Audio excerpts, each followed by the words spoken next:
The key thing that Bitcoin has that central banks don't have and any other form of money doesn't really have is the centralization. Once you have a centralization, you have people in charge of the money.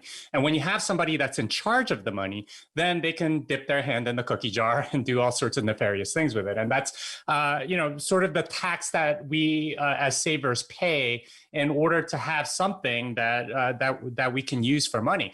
Bitcoin takes that away because it's decentralized. And instead of having central bankers or people in authority that are just sort of taking care of the money for us, we have computer code that's transparent and transparent to everybody. And they are able to figure out for themselves that this is actually legit and that nobody is doing anything weird with it. And that's the real strength of Bitcoin and what gives it a moral goodness that the other currencies do not have. And what Bitcoin does is it really is kind of a redemption in that sense.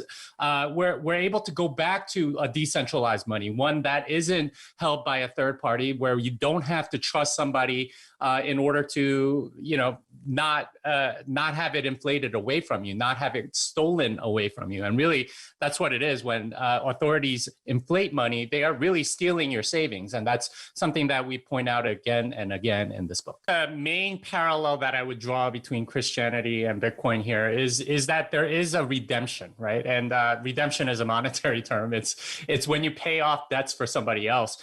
And that's what Christ did for humanity with his death on the cross. That's the Christian story.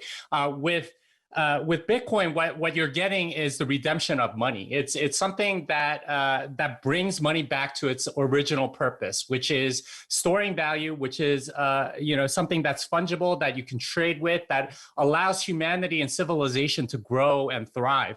And in those ways, both are very, very good things. And that to me is the big parallel and why we put the word redemption in the subtitle of the book. As you mentioned, we have been in this Bitcoin space for a number of years, and we've seen a lot of things come and go. And, I've noticed in the last year or so that there's been this huge push for the philosophical and the spiritual in Bitcoin. It's kind of new to the space. People like Michael Saylor waxing poetic about the cyber hornets and the metaphysical aspects of Bitcoin. Robert Breedlove writing brilliantly and compassionately about some of the big picture humanity changing aspects of Bitcoin.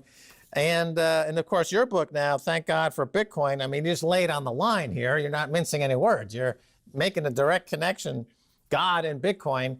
And for those who are listening to this, I can understand how this is a very intuitive leap to make in the Bitcoin space. But those who are, let's say, quite strict in their beliefs, religious beliefs, may sense that this is a bit on the trivialization of their faith.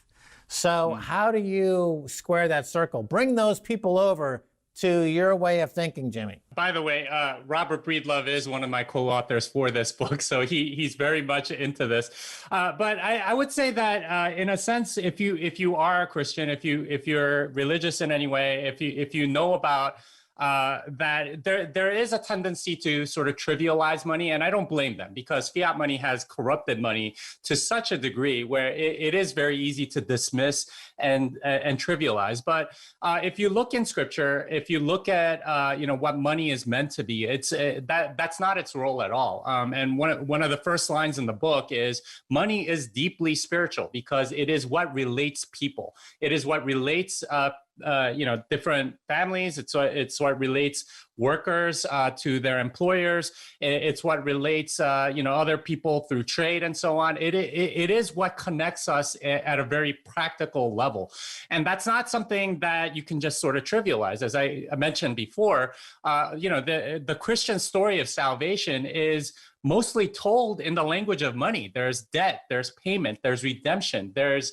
that whole story of salvation is told in those terms. So to say that money is just too banal or too worldly to talk about it. And I don't think the Bible agrees with you. And I think it's very appropriate to approach the subject of money from a spiritual perspective, because it's metaphysical, because it's philosophical, and because it's something that is abstract, that takes us to another realm besides the physical, because it is about relationships. It's about how we relate to one another and so on.